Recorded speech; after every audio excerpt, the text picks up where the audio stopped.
For an everything there is a season and a time to every purpose under the heaven. So ఆకాశము కింద ప్రతి ప్రయత్నానికి ఏం కలదు?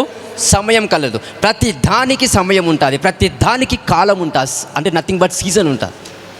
సో ఆకాశము కింద ప్రతి ఒక్క ప్రయత్నమునకు ఏం కలుగుతుంది? సమయం ఉందంట. So for your business there is a time, for your grace there is a time. దేవుడు నిన్ను పిలిచాడు సేవకి, టైం ఉంది, వెయిట్. దేవుడు నిన్ను ఉద్యోగం చేయడానికి పిలిచాడు, దెర్ ఇస్ ఎ టైం. హల్లెలూయా.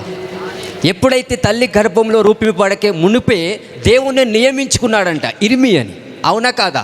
ఇర్మియా చిన్నప్పటి నుంచి, అంటే అట్ ద ఏజ్ ఆఫ్ 0, లేక పుట్టినప్పటి నుంచే దేవుని సేవ చేశాడా?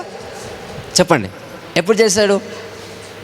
ఈస్ టైంలో, ఆయన సమయంలో చేశాడు.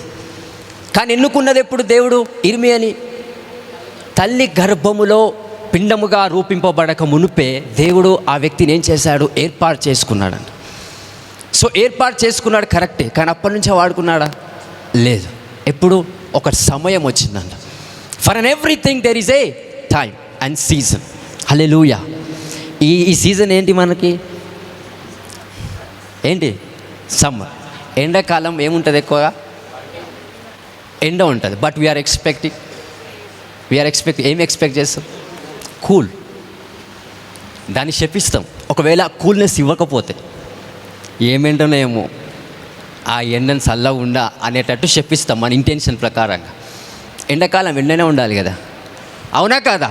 అది ఎక్కువ ఒకవేళ వేరే వాతావరణంలోకి వస్తే జ్వరాలు వస్తాయి, వేరే వాతావరణంలోకి వస్తే జలుబు వస్తుంది. కాకపోతే మనం కోరుకునేది ఏంటి? ఎండాకాలంలో చల్లదనం, చలికాలంలో, వర్షాకాలంలో వర్షం లేని కాలం కోరుకుంటాం. అంటే దేవుడు మనకు ఏ సీజన్ ఇచ్చినా కంఫర్ట్గా ఉండగలుగుతున్నామా? దేవుడు ఏ సీజన్ ఇచ్చినా, శరీరపరంగా అయినా కానీ, ఆత్మీయ పరంగా అయినా కానీ, ఆత్మీయంగా కొన్ని సీజన్స్ మీకు ఉంటాయి. ఆ సీజన్లో దేవుడు మిమ్మల్ని ఆశీర్వదించాడు. ఆ టైంలో ఏం చేయాలి? వెయిట్ చేయాలి. ఇంకో సీజన్ వస్తుంది, ఆ సీజన్లో దేవుడు ఆశీర్వదిస్తాడు. అంటే విత్తనం వేసే కాలము ఒక సీజన్ అయితే, పంట కోసే కాలం ఒక సీజన్ ఉంటుంది. సో ఈరోజు నువ్వు ప్రార్థన చేసుకుంటున్నావు, వాక్యం చదువుతుంటున్నావు, వాక్యం ధ్యానిస్తున్నావు అంటే ఏంటి? దేవుని ఒక భూమిలో విత్తనాలు వేస్తున్నావు.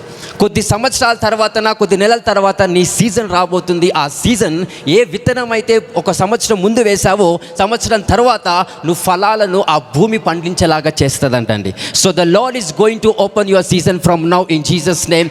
దేవుడు గొప్ప కార్యాలు చేయబోతున్నాడు by the power of the Holy Spirit. Hallelujah.